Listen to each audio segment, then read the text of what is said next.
Questions 26 through 29. Listen to a teacher talking in a history class. World War I was the first big war of the 20th century. It started with an assassination and involved more countries than any war before it. Many European countries made agreements with each other and fought for 4 years. 9 million soldiers and 6 million civilians lost their lives in the war. On June 28, 1914, the Austrian Archduke Franz Ferdinand was murdered in Sarajevo, at that time the capital of Bosnia-Herzegovina, one of Austria-Hungary's provinces. The Austrian government thought that Serbia was behind the killing and declared war. Although the murder of the Austrian Archduke started the war, it had deeper roots. Germany had become a powerful nation in Europe. Its army became bigger and mightier. It always had close ties to Austria-Hungary. Later on, other countries joined these so-called Central Powers. On the other side, Russia, France, and Great Britain supported Serbia. These nations became the Entente. The United States entered the war in 1917. It supported the Allies and brought soldiers and war material that they needed to win the war. In the fall of 1918, the Central Powers surrendered. In the following peace conferences, the multinational countries of Europe fell apart and new countries were created. The peace settlement also created conditions that helped start World War II in 1939. Now, answer the questions. 26. What caused World War I?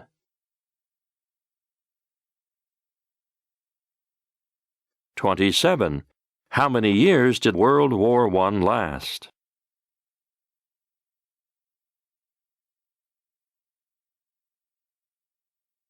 28.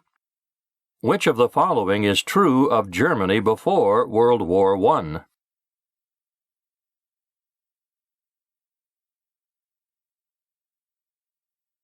29.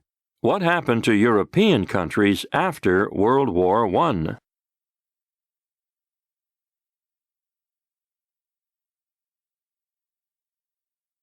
30 through 33. Now you will hear part of a radio program. Dr. Nit Lam, why are there 24 hours in a day? Our 24-hour day comes from the ancient Egyptians, who divided daytime into 10 hours they measured with devices such as shadow clocks, and added a twilight hour at the beginning and another one at the end of the daytime.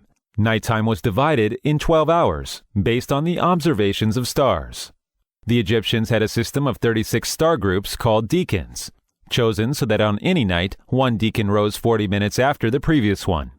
Tables were produced to help people to determine time at night by observing the decans. Amazingly, such tables have been found inside the lids of coffins, presumably so that the dead could also tell the time.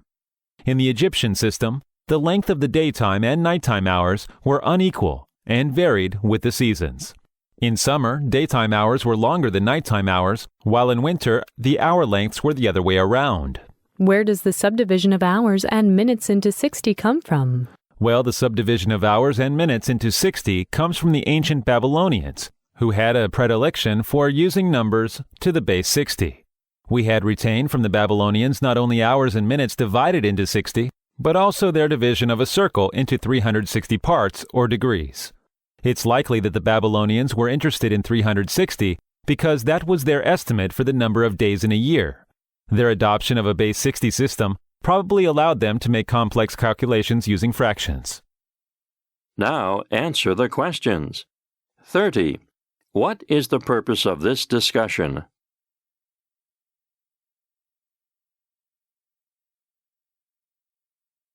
31. How many hours did the ancient Egyptians think there are in daytime at first?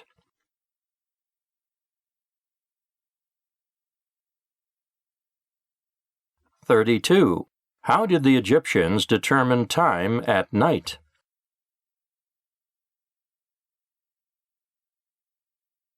33. What did the ancient Egyptians think about daytime and nighttime?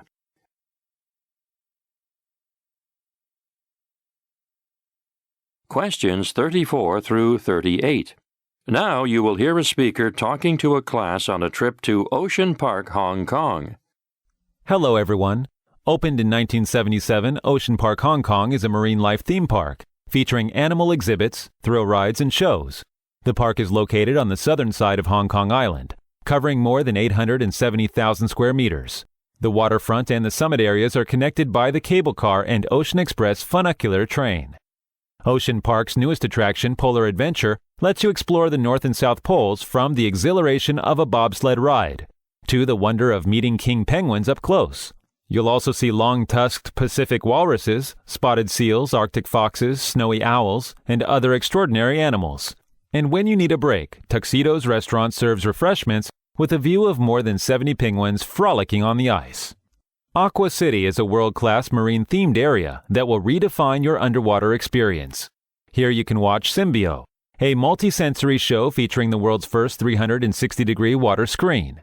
You can also embark on a journey of exploration into the Grand Aquarium, featuring 5,000 fish from over 400 species and other aquatic wonders. View them from the world's largest aquarium dome, which has a diameter of 5.5 meters, or through an 8 by 13 meters giant viewing panel.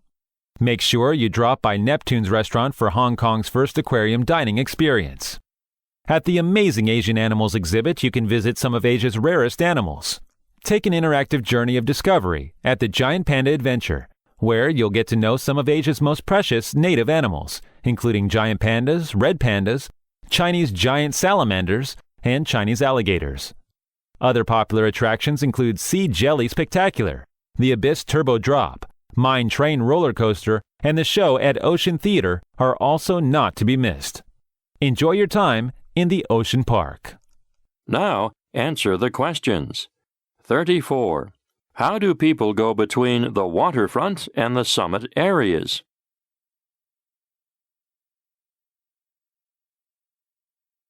35. Which of the following is not true about Polar Adventure?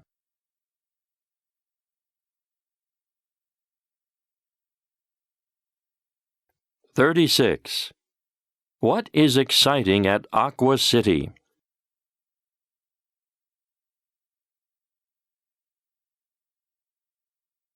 37. Where can you see pandas?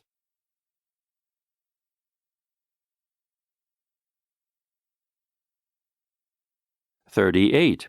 What does the speaker imply about the show at Ocean Theater?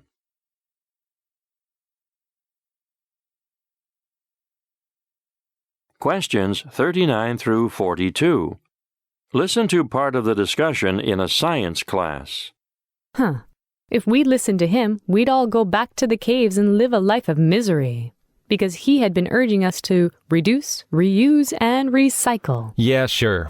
Keep on consuming, and pretty soon we'll have nowhere else to live, 'cause we'll have used everything up. Like he said, we have to live in a way that's sustainable. I don't get it. Last week, remember, that woman from the paper mill said that they will be sustainable. Yet today, he said we should try to use a lot less paper. Who's right? Which is really sustainable? Chopping down tons of trees is not sustainable. You've got to leave the forests alone. Let them grow. Yeah, but they plant new trees to replace the old. That's what sustainability is. Making sure we don't run out of stuff, or that we can replace it with something else if we do. The animals can't live in the new trees, can they? What about sustaining them? But we need some paper, don't we? Sure, you can cut back a bit, but imagine going to the toilet without paper. That woman seemed to think it was all about the economy. Just as long as the companies can still make stuff and still make money, that's sustainability. And he seemed to think it was all about keeping the environment as it is. Nothing can get done that harms it in any way. Don't worry if people are starving because they have no job. Yeah, it's all very well, people rabbiting on about being sustainable, but what exactly does it mean? What should we do or not do? Scientists can tell us. They can let us know what the effects on the environment are of doing this or doing that. They can calculate the risks involved. Okay, but we've still got to decide whether we ought to do it and accept the risks or not. It would help if we all lived more simply. What are you going to give up? Your phone? Your computer games? That's all right for us. But what about the rest of the world? We're comfortable, but we could give up a few things. There are millions of people in China, India, and so on who have nothing like what we've got, and they want it. If they all got it, the environment would be a mess. But how can we tell them to keep living in poverty so we can save the environment? If we want to save the environment and to be fair to everyone, we had better cut back a lot. Okay, where's a nice comfortable cave? Now, answer the questions. 39. What does the girl imply when she says, "Huh? If we listened to him, we'd all go back to the caves and live a life of misery"?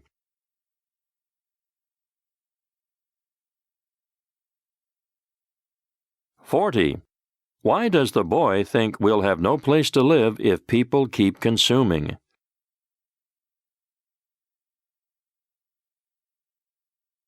41. What can we infer about new trees?